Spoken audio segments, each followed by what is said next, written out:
What happens to NORAD if Canada balks at buying new fighter jets? And could Ottawa's school year start before Labor Day?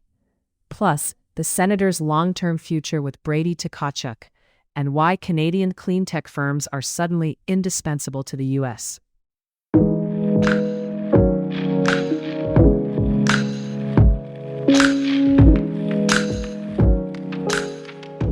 Ottawa weather to start.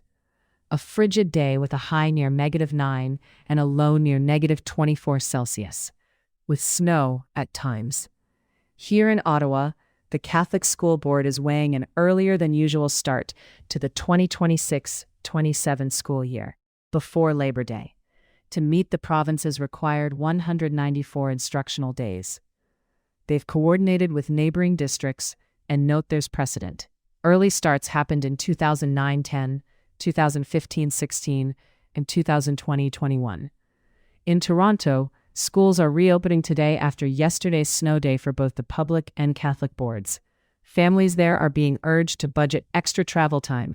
School bus delays are possible, but the city says its 39 childcare centers are running on their normal schedule. National politics. Prime Minister Mark Carney says there's no spring snap election on the table. He insists the government is focused on delivering results, recently rolling out a boost to the GST credit as part of affordability measures, while moving ahead with a middle-class tax cut and crime legislation. Cabinet changes are reshaping the Commons math. Chrystia Freeland has stepped down to advise Ukraine, prompting a by-election, and with 2 Conservative MPs crossing to the Liberals and another resignation pending, seat counts are in flux. For the Liberals, the magic number for a majority is 2 more seats, but Carney's message is continuity. Policy first, election later. Security and democracy. Canada is on the cusp of naming its first foreign interference commissioner. Public Safety Minister Gary Anandasangari has circulated the government's preferred candidate to opposition leaders, as required by the 2024 legislation that created the role and a foreign interference registry. The nominee is described as a high-integrity, non-partisan figure with decades of service. The move follows Justice Marie-Josée Hogue's inquiry, which concluded that transnational repression, particularly from the People's Republic of China, poses a major threat to our democratic institutions. Expect the commissioner's mandate to intersect with online influence operations and disinformation, issues increasingly supercharged by AI, even as the office stays rooted in evidence and law. Continental defense is back in the spotlight. The U.S. ambassador is warning that if Canada backs away from the F-35 fighter jet purchase, NORAD's operating assumptions could change. The U.S. would likely need to send its own fighters into Canadian airspace more often to deter threats, and might even buy more F-35s to cover the gap. We've already seen examples of rapid cross-border responses. An American F-15 scrambled for a bomb threat near Calgary last year, and an F-22 downed a suspicious balloon over the Yukon. The message from Washington is clear. Canada's fighter fleet decision has real consequences for shared continental security. On the trade front, tensions are rising as the Canada-US-Mexico agreement heads into its mandatory review. Prime Minister Carney says President Trump's threat of 100% tariffs on Canadian goods if Canada inks a trade deal with China is time to squeeze leverage as CUSMA comes up for renewal. Trump has even called the pact irrelevant. Ottawa's answer, via Trade Minister Dominic LeBlanc, Canada isn't pursuing a free trade deal with China. The focus is on resolving tariff frictions. Still, there are broader sovereignty concerns echoing in the background, including Canada's participation with the U.S. and Finland on an icebreaker arrangement, which some see as a test of Arctic control. And there's domestic pressure to harden an auto industry strategy to protect Canadian manufacturing jobs from foreign competition. Yet, even amid threats and tariffs, Canadian firms are finding a lane by being indispensable to the U.S. defense and clean tech push. Valtari Marine Electric, a Canadian company, just won a contract to supply battery-powered patrol boats to the U.S. Navy in San Diego, and expanded stateside by acquiring a Florida shipyard for $37.6 million.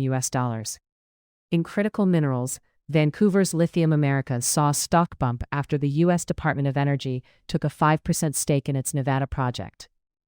The through line? If you sit at the nexus of security and the climate transition, electric propulsion, batteries, and the resources that enable them, Washington wants you close, and cross-border politics become a little less brittle.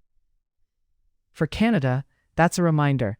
Climate tech isn't just about cutting emissions. It's industrial policy, supply chain leverage, and yes, geopolitical security. AI will play into this too, from optimizing battery production to monitoring maritime traffic and power grids. Quiet strategic advantages that keep deals sticky even when rhetoric runs hot. Hockey now, and a pulse check on the Sens. No, Ottawa isn't shopping Brady Tkachuk, but the caution light is on. Daily Faceoff's Matt Larkin has floated that if the team's slide continues, Tkachuk could edge onto a trade watch list down the line. Not today, but eventually, given his competitiveness and frustration with losing. He's 26, one of the league's premier physical forwards, signed through 2027-28 on a $57.5 million deal. With 436 career points and 1,850 hits in 544 games, all for Ottawa. Translation: he's the heartbeat. If the Senators want to make sure he remains their heartbeat, they need to stabilize, push back into the playoff mix, and give him reasons to believe. Around the league, the Penguins edged the Canucks 3-2 in a high-tempo chess match. Pittsburgh's late-game execution made the difference. In Edmonton, defenseman Mattias Ekholm netted a hat trick as the Oilers beat the Ducks 7-4. 5 of Edmonton's 7 goals came from the blue line, with Zach Hyman and Connor McDavid adding a goal and an assist each. The Rangers snapped a 3-game skid with a 4-3 overtime win over the Bruins, sealed by Matthew Robertson's winner. Jonathan Quick earned career win number 408, passing Hall of Famer Glenn Hall for 12th all-time. Andrei Vasilevsky recorded his second shutout of the season to backstop the Lightning to a victory. Toronto is wobbling since William Nylander's groin injury. Just 1 win in 6, and he's lighter by $5,000 for an unsportsmanlike gesture. The Buffalo Sabres have surged into third in the Atlantic Division, climbing out of the wildcard logjam and igniting their fan base. Before we go, one last Ottawa note. Keep an eye on that school calendar consultation for 2026-27. And with today's cold and the snow, take it slow on the commute. That's it for today. If you found this helpful, share it with a neighbor. And if you've got questions on Ottawa schools, the Sens, or how AI and climate policy are reshaping our economy, send them our way. Stay warm, Ottawa.